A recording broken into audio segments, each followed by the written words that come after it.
ओम शांति। महाभारत महाग्रंथ की इस श्रृंखला में जन्मों के अभिज्ञान में आजकल हम महाभारत के जो पात्र हैं उनके जन्मों की कथा के बारे में जान रहे हैं। तो आज हम जानेंगे कि द्रोणाचार्य का जन्म कैसे हुआ, कृपाचार्य, अश्वत्थामा, कौरव, पांडव, कर्ण, धृतराष्ट्र, पांडु, विदुर, इन सब के जन्म किस प्रकार हुए। इस कड़ी को आगे बढ़ाते हैं। तो सर्वप्रथम हम जानते हैं कि द्रोणाचार्य कृपाचार्य के जन्म कैसे हुए। तो कृपाचार्य के जन्म के बारे में हमारे शास्त्र के अंदर दिखाया है कि महर्षि गौतम के पुत्र थे शर्वान गौतम। एक बार वो वन से जा रहे थे तो वहां पर उनकी नज़र एक अप्सरा पर पड़ी और अप्सरा को देखते ही उनका जो तेज था वो भंग हो गया और जिसके जो बीज थे तेज भंग के वो सरकंडों के समूह पर जाके पड़ गए और वो दो भागों में बट गए। तो कहते हैं कि वो उनसे फिर एक पुत्र और एक पुत्री ने जन्म लिया। तो सरकंडों के झुंड पर दो बालक को देख के वहां से राजा शांतनु जा रहे थे। उनके सैनिकों की नज़र उस पर पड़ी। उनके सैनिकों ने उन दोनों बच्चों को उठाकर राजा शांतनु को दे दिया और राजा शांतनु ने उन बच्चों की बड़ी कृपा से पालना की और इतनी अच्छे से पालना की कृपा दृष्टि से, इसलिए बच्चे का नाम कृप पड़ा और बच्ची का नाम कृपी पड़ा। कृप कहते आगे चलकर धनुर्विद्या में अच्छे निपुण हुए, इसलिए उनको कृपाचार्य कहने लगे और कृपाचार्य ही पांडवों और कौरवों के धनुर्विद्या सिखाने के प्रथम गुरु बने। और कृपी का कहते हैं विवाह हुआ ऋषि द्रोणाचार्य से। द्रोणाचार्य की जन्म कथा क्या है? कहते हैं भगवान भारद्वाज नाम के एक प्रसिद्ध महर्षि थे जो अपने कुछ अन्य ऋषियों के साथ गंगा स्नान के लिए गए थे और वहां गंगा स्नान करते हुए उनकी नज़र भी एक अप्सरा पर पड़ी जिसको देख के उनका भी तेज भंग हुआ और उन्होंने अपने उस बीज कणों को एक यज्ञ कलश में डाल दिया, घड़े में डाल दिया, यज्ञ कलश में डाल दिया, जिससे उनको एक पुत्र पैदा हुआ जिस पुत्र का नाम द्रोण रखा गया। और उन द्रोणाचार्य जो आगे चल के वो द्रोणाचार्य कहलाए, उनका विवाह कृपी से हुआ। उन्होंने अपना जो विवाह किया था वो कृपी से किया था, पत्नी के रूप में उसे ग्रहण किया, तो उनसे भी एक पुत्र पैदा हुआ। द्रोणाचार्य और कृपी से एक पुत्र पैदा हुआ। तो कहते हैं उनके पुत्र के जन्म की एक बहुत सुंदर सी बात उसमें बताते हैं कि उन्होंने जन्म लेते ही उच्च श्रवा नाम के घोड़े जैसा एक आवाज की, बहुत तेज, और जिससे एक आकाशवाणी हुई। उस आकाशवाणी ने उनका नाम अश्वत्थामा रखा। जन्मते ही उन्होंने एक उच्च श्रवा नामक घोड़े जैसी आवाज की। एक जन्मते ही बच्चा इतनी तेज आवाज ये घोड़े जैसी करे, ये एक सोचने वाली बात है। और द्रोणाचार्य के अंश पिंड महर्षि भगवान भारद्वाज ने एक यज्ञ कलश में डाल दिए तो उनसे बच्चा हो गया और महर्षि गौतम ने के अंश कण सरकंडों पे डल गए, उनसे एक बच्चा एक बच्ची पैदा हो गई। ये ऐतिहासिक जन्म है या धर्म से जुड़े हुए कुछ किस्से हैं, ये थोड़ा यही विचारने की बात है। इसी तरह से हम आगे जानते हैं धृतराष्ट्र का जन्म, पांडु का जन्म और विदुर का जन्म। कहते हैं कि व्यास की जो माता जी थी सत्यवती, उनके दो पुत्र थे, चित्रांगद और विचित्रवीर्य। चित्रांगद तो कहते हैं कि शुरू में ही कोई युद्ध के अंदर जल्दी ही मृत्यु को प्राप्त कर गए थे। विचित्रवीर्य की शादी हुई थी अंबिका और अंबालिका से, जिसके लिए भीष्म पितामह काशी के राजा की 2 पुत्रियों को लेकर आए थे अपहरण करके, जिससे उनका विवाह हुआ था। और ये बताया जाता है कि विचित्रवीर्य भी अपनी रानियों में ही मस्त रहते थे और कोई रोग से ग्रसित होने के कारण वो भी निसंतान ही मृत्यु को प्राप्त कर गए थे। अब राज्य पुत्र से वंचित हो गया था, तो सत्यवती और भीष्म ने एक विचार किया, क्यों ना व्यास भी सत्यवती के ही पुत्र थे, तो व्यास के द्वारा ही संतान की उत्पत्ति कराई जाए। तो कहते उन्होंने सत्यवती ने, क्योंकि व्यास जी जन्म लेते ही तपस्या के लिए चले गए थे और अपनी माता से वचन करके गए थे कि जब भी आप याद करेंगी मैं तुरंत उपस्थित हो जाऊंगा। तो सत्यवती ने अपने पुत्र व्यास को याद किया और व्यास जी न जाने कहाँ से तत्क्षण ही किधर से वहां प्रकट हो गए, मंत्र उच्चारण करते हुए प्रकट हो गए और माता के कहने से वो अंबिका के पास गए। परंतु व्यास जी की जो सूरत थी वो बदसूरत थी काफ़ी और बहुत दुर्गंध उनमें आती थी, जिसको देख के अंबिका डर के मारे उसकी आंखें बंद हो गई। तो व्यास जी ने माता को आकर बताया कि इनके जो पुत्र पैदा होगा वो जन्म से ही अंधा पैदा होगा। तो सत्यवती ने फिर उनसे दूसरे पुत्र की इच्छा जताई, तो उन्होंने फिर अंबालिका के पास व्यास जी को भेजा।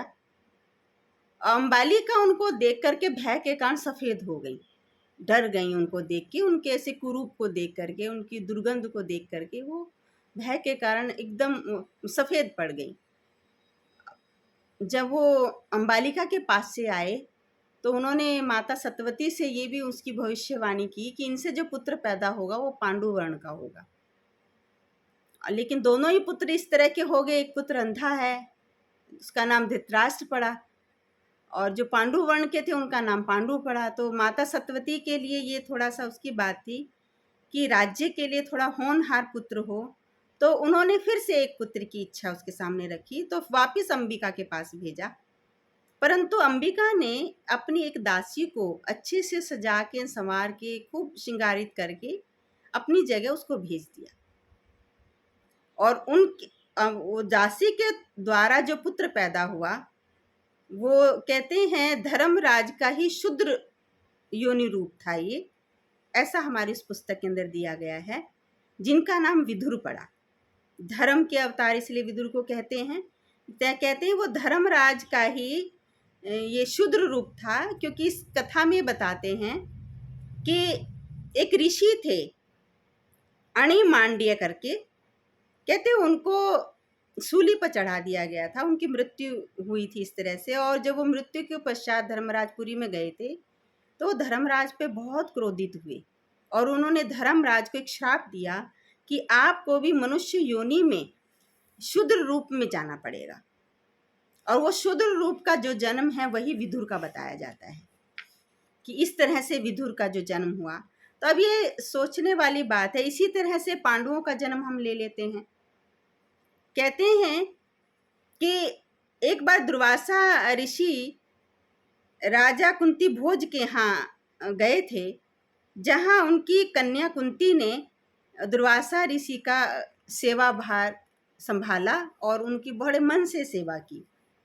उनकी सेवा से प्रसन्न होकर दुर्वासा ऋषि ने उनको एक वरदान दिया कि आप जिस भी देवता का आवाहन करेंगे, एक वशीकरण मंत्र दिया, वो तुरंत ही वो देवता वहाँ प्रकट हो जाएंगे और आप जो चाहेंगे आपको वो देंगे। अब वरदान तो मिल गया, कुंती कन्या थी, बच्चा थी, तो उसको एक अंदर जिज्ञासा पैदा हुई कि मैं इस मंत्र का देखूं, चेक करके, परीक्षण करके, बच्चों में होता है। तो कुंती को भी यही हुआ, तो उसने उस मंत्र का परीक्षण करने के लिए सूर्य का आह्वान कर लिया। अब वो तो बच्चा थी तो उसको ये पता नहीं था कि बड़ों का आशीर्वाद है फलीभूत होता है। अब इसके परिणाम स्वरूप पुत्र की प्राप्ति कराने के लिए सूर्य देव तो प्रकट हो गए। अब जैसे वो प्रकट हो गए तो उन्होंने कहा कि कुंती ने कहा कि मैं तो कन्या हूँ, मैं पुत्र को कैसे ले सकती हूँ। लेकिन उन्होंने कहा कि मेरा तो जो दर्शन है वो अमोघ है, मेरा दर्शन व्यर्थ नहीं जा सकता। तो कहते हैं उन्होंने अपने प्रकाश और गर्मी देकर उनको पुत्र की प्राप्ति कराई। और वो पुत्र भी कैसा बड़ा प्रतिभावान था, जो जन्म से ही कुंडल और कवच धारण किए हुए था। जन्म से ही कुंडल भी थे उनके कानों में और कवच भी धारण किए हुए थे। इतना प्रतिभावान, सूर्य जैसा तेज ओज सूर्य पुत्र थे वो। तो उन्हीं का नाम कर्ण पड़ा। और ये देने के पश्चात उन्होंने वापस कुंती को उनका कन्यापन वापस प्रदान किया और वो चले गए। अब कहते हैं, फिर कर्ण की भी कहानी बाद में हम कभी लेंगे, कर्ण के जीवन गाथा वो बाद में कभी लेंगे। फिर कहते हैं कि जब उनका विवाह पांडु से हुआ तो उनके जन्म के बारे में भी कहते हैं कि वो देवताओं के द्वारा ही उनका जन्म हुआ था। तो कहते हैं कि जब उनको गंधारी को गर्भ धारण किए हुए 1 वर्ष हो गया तो कुंती तो पांडु की पत्नी थी, तो ये आपस में होता ही है, उन्होंने गर्भ धारण कर लिया। तो उसने जो मंत्र मिला हुआ था दुर्वासा ऋषि से उसका फिर से आवाहन कर दिया उसने, देवता धर्म देवता का। अब धर्म देवता तुरंत प्रकट हो गए, विमान में बैठ के आ गए और कुंती को एक पुत्र प्रदान किया जिसका नाम युधिष्ठिर हुआ। अब जब ऐसा हुआ तो फिर वापस पांडु ने फिर कुंती को कहा कि आप फिर देवता का आह्वान करो, तो उन्होंने वायु देवता का आह्वान किया। तो वायु देवता से उनको जो पुत्र हुआ उसका नाम भीम पड़ा। भीम के जन्म की एक घटना बताते हैं उसमें। कहते हैं कि जब भीम ने जन्म लिया था कुंती की गोद में आए थे और कुंती की गोद से वो नीचे गिर गए थे, भारी थे, शक्तिशाली थे। और जैसे वो नीचे गिरे थे तो उसके अंगों की चोट से एक बड़े पर्वत की बड़ी सी चट्टान गिर गई थी, टूट गई थी। इतने शक्तिशाली, इतने बलशाली भीम थे। फिर कहते बाद में कुंती ने इंद्रदेव को का आवाहन किया तो उनसे उनको जो पुत्र पैदा हुआ उसका नाम अर्जुन पड़ा। तो अर्जुन के जन्म के बारे में भी कहते हैं एक आकाशवाणी हुई कि उनके भविष्य का भी उसमें वर्णन हुआ और फूलों की वर्षा हुई। देवताओं ने फूलों की वर्षा की, नाद गूंजे बड़े जोर जोर से, और नाग ने, गरुड़, गंधर्व, अप्सराएं, ऋषि, नक्षत्र सभी ने आकर के अर्जुन की प्रशंसा की जब अर्जुन का जन्म हुआ।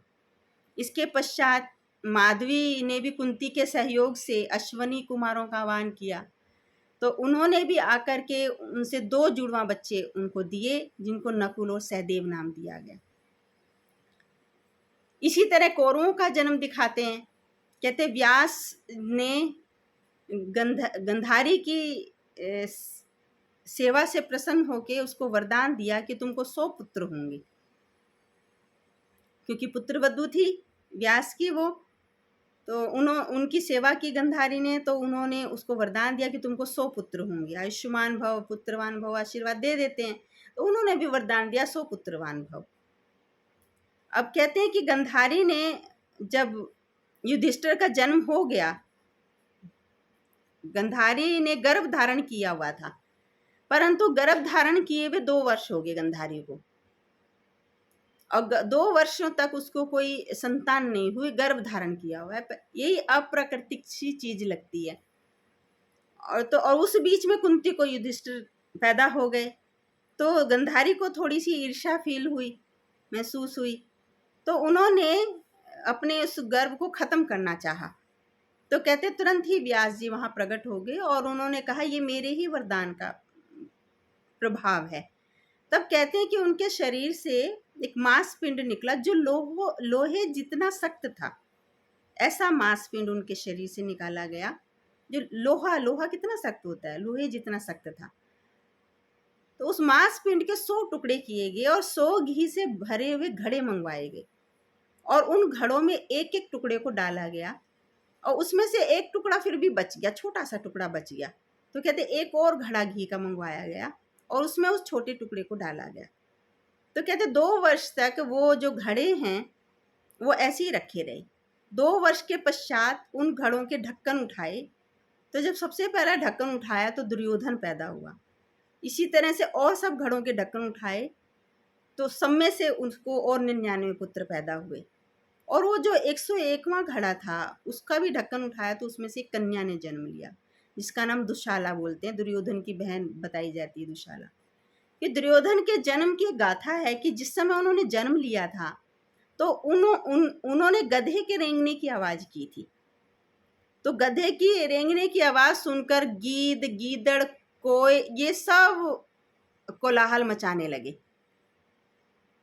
तो अब ये जो जन्म हमने सब देखे हैं, ये सब जो कथाएं हमने जन्म की सुनी हैं, तो ये हमको केवल क्या विचार करना है, क्या इस तरह से जन्म संभव है जिस तरह से हमारे इस कथा के अंदर दिखाए गए हैं, हमारे लेखक ने लिखे हैं? क्या वास्तविक में इस तरह से जन्म हो सकता है कि एक मांस के टुकड़े को घड़े में डाल दिया जाए और उससे बच्चा बन जाए, या तेज भंग के जो उनके बीज हैं उसको घड़े में डाल दिया जाए तो द्रोण पैदा हो गया, या सरकंडों पे डल गए तो 2 बच्चे पैदा हो गए, या आसमान से देवता आ गए, गोदी में बच्चा आ गया?